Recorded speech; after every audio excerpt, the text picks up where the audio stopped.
జగదీశ్వర్ రెడ్డి గారు సార్ చెప్పండి. అసహనానికి గురి కాకండి. మేమా?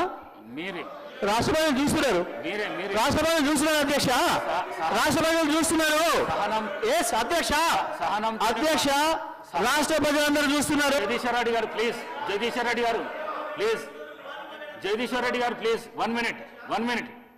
అసహనానికి గురి కాకండి, సహనంతో మాట్లాడండి, సభా సాంప్రదాయాలను కాపాడండి. మీరు సీనియర్ శాసనసభ్యులు, మంత్రి పదవి కూడా చేశారు మీరు 10 సంవత్సరాలు. మీరు ఈ విధంగా మాట్లాడడము, సభను సాంప్రదాయాలను తప్పుదోవ పట్టించడం మంచిది కాదు. ప్లీజ్ మాట్లాడండి. అధ్యక్ష, అధ్యక్ష ఏ సభా సంప్రదాయానికి నేను విరుద్ధంగా మాట్లాడినా మీకు చెప్తే తర్వాత మాట్లాడదు అధ్యక్ష. నా విషయంలోనే నన్ను ప్రశ్నించడమే సభా సాంప్రదాయాలకు విరుద్ధము. అసలే కాదు అధ్యక్ష, అసలే కాదు అధ్యక్ష. అధ్యక్ష, అధ్యక్ష, నన్ను ప్రశ్నించడం అధ్యక్ష, ఈ సభ మన అందరిది. ఈ సభ మా అందరికి సమానమైన హక్కులు ఉన్నాయి. మా అందరి తరఫున మీరు పెద్ద మనిషి మాత్రమే కూర్చున్నారు తప్ప ఈ సభ మీ సొంతంగా కాదు. ఈ విషయం